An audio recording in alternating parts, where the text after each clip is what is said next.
So good evening, good evening, good evening. We are back again, and I've got to clear something up. A lot of you keep saying, why do you keep saying good evening? Unai Emery, flashbacks, good evening, good evening, good evening. And it's just a continuation of that. So yes, obviously I liked Unai. I thought he was a decent manager, albeit I thought he should have been sacked. But again, I did actually say once we recruited Lego Man, that I would have brought Unai back. So yeah, I'm continuing on his good evenings on every channel, everywhere I go. So good evening. Make sure you are smashing the like button up, people. Big up to everybody who has done that. Big up. I want to say thank you as well. 91 subs from 17K. I'm sure that'll get done by the end of this video, by the time you've all watched it. So please do subscribe. Please stick a like on the video. Share the content far and wide. Get your comments and super chats in. Appreciate everyone who does that. And another massive thank you, because this channel has hit 1 million views. So thank you very much. Most of them, well, I say most of them, half of them were last month. So thank you very much. Just goes to show that when I put a bit of consistency in, the channel actually does well. And only missed 4 days last month on this channel. I ain't missing a single day this month. Upload every day, every day, every day. And today we are going to talk about Lavia and Liverpool, who does some great business. Let's be real with it. They've signed McAllister, 35 mil. That could be one of the bargains of the season, by the way. What a player he is. And I've liked him since he's been at Brighton. Obviously, he had a great World Cup as well, ended up winning it. And to get a World Cup winning midfielder for 35 million is just obscene. Like, it's just ridiculous. And then obviously they've signed Slobosly. And two fantastic bits of business. Now they're looking at Romeo Lavia. So are Arsenal, so are Chelsea, so are Man United. And what I find kind of baffling so far is in them that destroyer position, which is where Lavia plays, which is where Caicedo plays, Declan Rice as well. I know we've got a deal pretty much done for Declan Rice. I've just dropped a video about that, actually, because we're still haggling over the payment scheme. This is like Bright House or Klarna or something, do you know what I mean? Just pay the money. So go and check that video out on the main channel. But one thing I will say is these positions, these destroyer positions, have not really been filled yet at clubs. Like, nobody's gone in for Caicedo officially. Nobody's bid for Lavia officially. Yes, we've done it with Declan Rice and got the bid accepted, albeit the terms are not agreed fully yet with the clubs. But I'm kind of baffled as to why. Why has nobody put a bid in for Lavia yet? Why has nobody put a bid in for Caicedo yet? What is everybody waiting for? I know it's a game of cat and mouse. I know that the media are sometimes 2 or 3 days behind the actual football clubs. They only get told what they get told to leak out. Sorry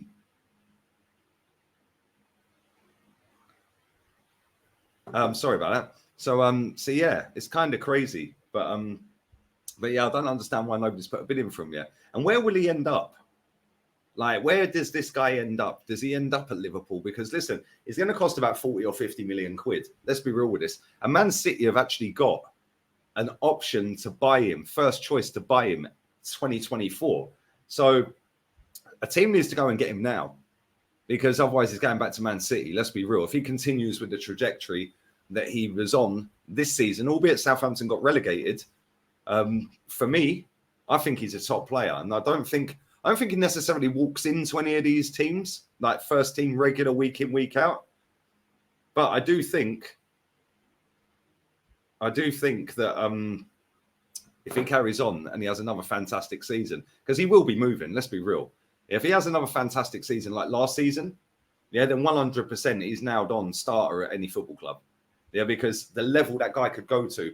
Same with Caicedo. Caicedo's slightly different because he's a little bit more experienced in Premier League football, but at the same time, both of these players are very young, extremely young, 21 and 19, I think they are. Lavia 19 and Caicedo 21. So I wouldn't necessarily start these players week in, week out at Arsenal or Chelsea or wherever they end up, Liverpool, wherever. But at the same time, you then got a quality backup option. You can rest and rotate. And this is the thing that these teams need to do now. They need to have squads that they can rest and rotate, especially being in Europe. Like, if you're Arsenal and you're in a Champions League, or you're Man City and in Champions, you got to have 15, 20 good players. You can't just have a good starting 11 and the bench be crap, because that'll never work. Like genuinely, that won't work properly. So you need to have proper squads now. And this is where these football clubs need to level up. And I think that it's about time that these clubs started to challenge Man City, because Man City have literally had the rub of the green. Like in terms of transfer market, they can pretty much pick who they want. I know there's been instances with Declan Rice and Alexis Sanchez and who else was there? Harry Maguire, players like that, and they pull out the deal. That's great. That's fantastic. Yeah, ain't going to dent Man City. Man City genuinely understand what it takes to win the league. They genuinely understand as a unit, as a core group, that they're not going to play every week. You know, Riyad Mahrez, one of the best players I've ever seen in my life, sits on the bench. But for 2 seasons before Erling Haaland rocks up, he was their top goal scorer for 2 straight seasons. You know, you've got Phil Foden sat on the bench. This is what these other teams need to do. And I do think it's something they are trying to look at, because the only way you compete with Man City is go and get a proper squad. You can't deal with just 11 players and hope they all stay fit. We see that with Arsenal. As soon as Saliba got unfit and got injured, we collapsed. Yeah, Thomas Partey's then doing overtime, running around like a headless chicken. Yeah, and then his performances dipped. You know, so no, if we had done what's required, and if Liverpool had done what's required, and other teams had done what's required, Man City wouldn't win 5 out of the last 6 Premier League titles. Yeah, they genuinely wouldn't. Yeah, as good as they are, as good as their manager is, as good as their ownership is, and the whole structure top to bottom, football works in cycles. And Man City, at some point, won't be dominating. And now it's who's going to overtake that? Who's going to be the team that says, this is our time to shine?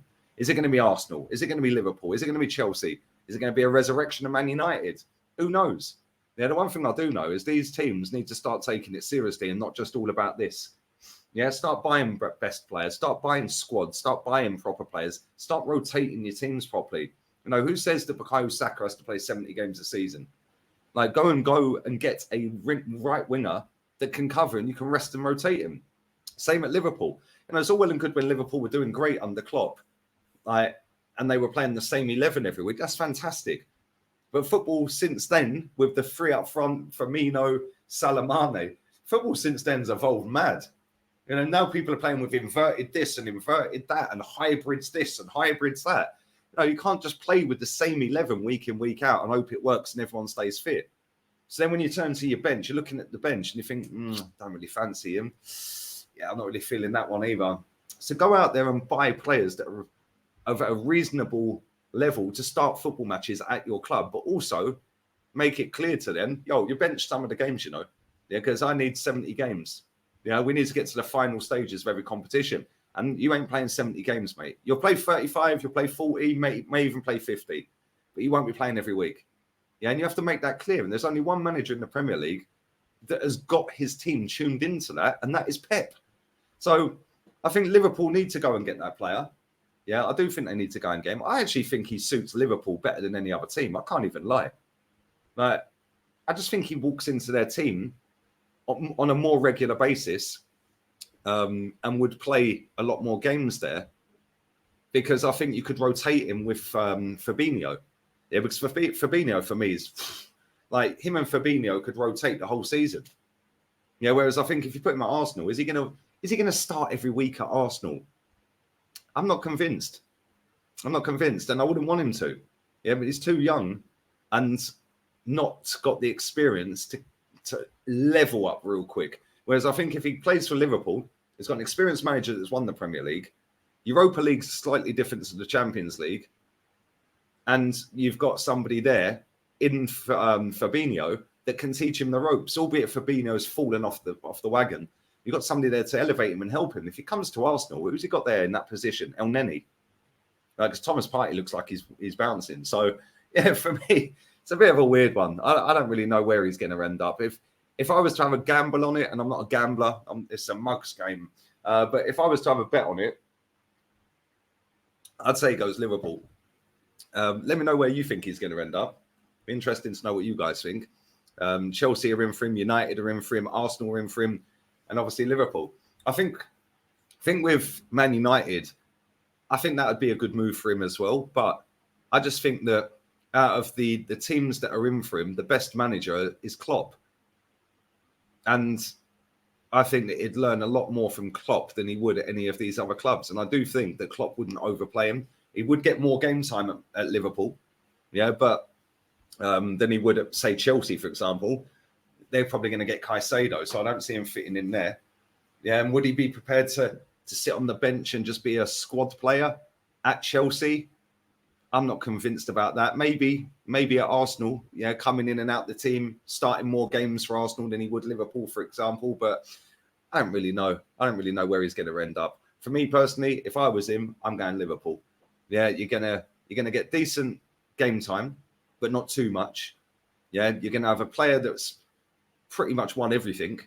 Yeah, that you're learning from, and you've got the best manager. I don't understand why he wouldn't go Liverpool. Let me know your thoughts and feelings. Thank you very much for 1 million views. Appreciate it. First of many millions, hopefully. And big up to everybody who has subscribed. Big up to everybody who's been sharing the content around, which obviously helps get the views in, to get the subscribers, to get all of these milestones. Let's get it up to 17K and beyond real quick. Make sure you join me in about 10 minutes with Terry Flewers. And yeah, we're out of here. Football Terrace people. Adios, amigos.